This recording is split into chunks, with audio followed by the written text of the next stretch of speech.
जीवन में एक बार आपने सोचा है कि हवाई जहाज कैसे काम करता है? यह इतनी गति कैसे उत्पन्न करता है?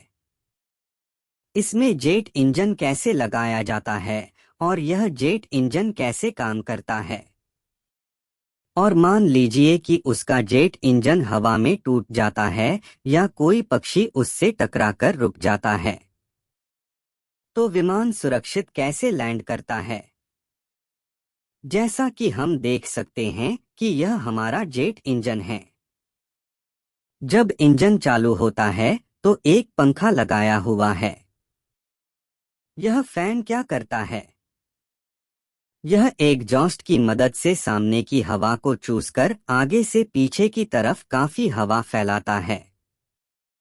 जब पीछे की ओर फेंका जाता है तो हवा पीछे की ओर जाती है, जिससे विमान आगे की ओर बढ़ता है। यह सामने से काफी हवा खींचता है।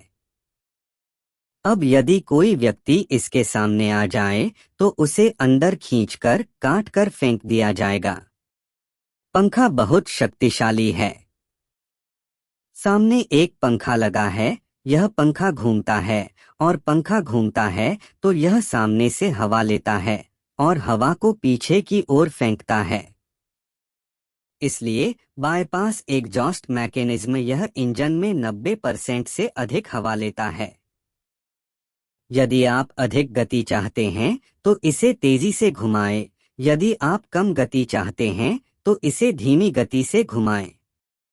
अब कभी कभी आप सुनते होंगे ना कि जब प्लेन लैंड करती है उसे रोकना होता है, तो उल्टा चलाना होता है, तो आसान नहीं है। जैसा कि आप इमेज में देख रहे हैं, अगर हम हवा के बहाव वाले रास्ते में स्टॉपर लगा दें तो हवा विपरीत दिशा में बहेगी।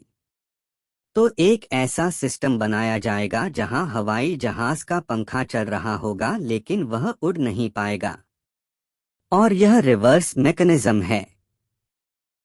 तो अब आप समझ गए हैं कि जब पंखा घूमता है तो वह सामने से हवा लेता है और उसे पीछे की ओर फेंकता है और फिर विमान आगे बढ़ता है। लेकिन मुख्य सवाल यह है कि पंखा घूमना कैसे शुरू करेगा। तो इसके लिए सॉकेट की मदद से पंखे के साथ टरबाइन लगाया जाता है। सॉकेट क्या है? इसलिए अगर आपने ट्रक को ट्रक के नीचे देखा है तो उसमें एक पाइप जैसी संरचना होती है जिसे सॉकेट कहा जाता है। तो अगर हम वीडियो को सरल करें तो एक एग्जॉस्ट है जो शाफ्ट की मदद से टरबाइन से जुड़ा है। टरबाइन को पंखा चालू करना होता है जिससे हवा खींची जाती है और विमान आगे बढ़ता है। लेकिन मुख्य सवाल यह है कि टरबाइन कैसे चालू करें। इसलिए पंखे के पीछे कंप्रेसर लगा होता है।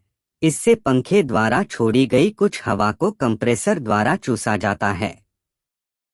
नोजल के साथ एक स्पार्क प्लग कंप्रेसर के पीछे लगा होता है। तो नोजल में मिट्टी का तेल होता है, स्पार्क प्लग से आग लगती है और कंप्रेसर ऑक्सीजन देता है। इस तरह टर्बोजेट इंजन शुरू हो जाता है। सब कुछ सारांशित करने के बाद विमान के पीछे उनकी सहायक बिजली इकाई होती है जो 1 मिनट के लिए इंजन को चालू करती है। इंजन शुरू करने के बाद पंखा घूमना शुरू कर देता है और यह हवा को चूसता है। कुछ हवा कंप्रेसर में जाती है और ईंधन, आग और वायु टरबाइन की मदद से शुरू किया जाता है जो एक पंखे को घुमाएगा और तंत्र पूरा हो गया है। यदि कोई पक्षी विमान से टकराएगा या इंजन काम करना बंद कर देगा तो उस स्थिति में विमान ग्लाइडिंग शुरू कर देगा। ग्लाइडिंग का अनुपात 3:01 है, जिसका मतलब है कि जमीन के ऊपर उड़ने वाले प्रत्येक 3 किलोमीटर के लिए विमान को 1000 फीट नीचे उतरना चाहिए।